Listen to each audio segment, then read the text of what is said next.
enfin, l'Euro se déchaîne, enfin.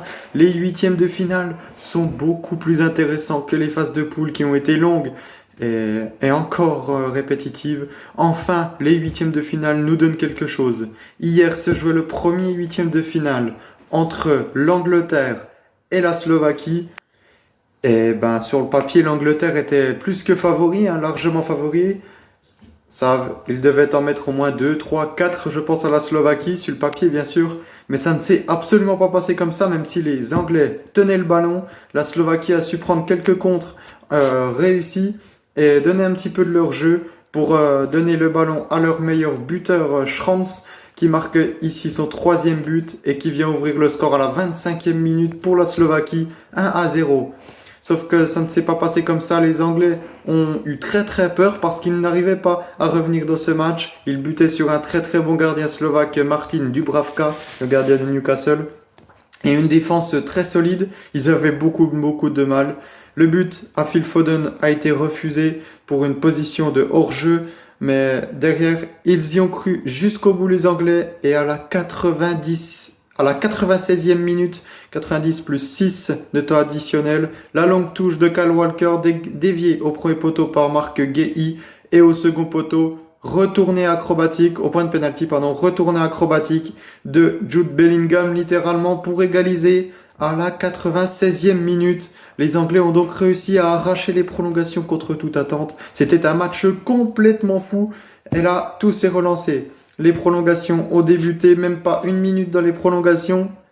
Et l'Angleterre doublait déjà la mise. Le but d'Harry Kane sur un ensemble de passes, de déviations, etc. Harry Kane conclut. Victoire des Anglais, 2-1. Les Anglais iront défier la Suisse en quart de finale, ce qui va être pour eux aussi un très très gros adversaire. Entre l'Espagne et la Géorgie, le deuxième à 21h, un match complètement dingue.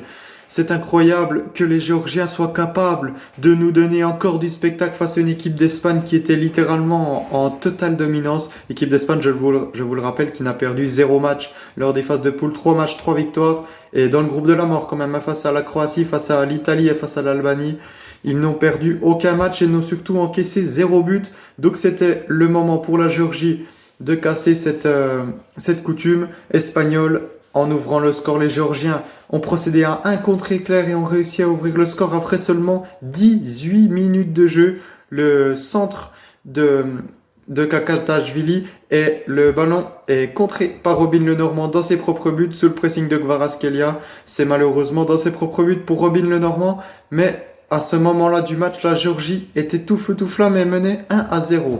Malheureusement, c'était sans compter sur l'équipe espagnole et sa qualité offensive de grand niveau dans cet Euro. Égalisation juste avant la pause du grand milieu de terrain Rodri, avant en seconde période, voire début du Parisien Fabian Ruiz et des autres buts de Nico Williams, le joueur de Bilbao, et enfin de Dani Olmo, le milieu de terrain offensif de Leipzig. Une victoire 4-1 des Espagnols qui fait mal certes aux Géorgiens, mais qui montre bien toute la domination de l'Espagne et toute la qualité offensive de l'Espagne, sans vous parler du quart de finale qui vont suivre. Pour ces quarts de finale, nous connaissons déjà 2 quarts de finale. La Suisse, qui avait battu l'Italie avant-hier sur le score de 2-0, recevra donc l'Angleterre. L'Angleterre qui ont réussi dans la douleur à arracher la victoire 2-1 face à la Slovaquie.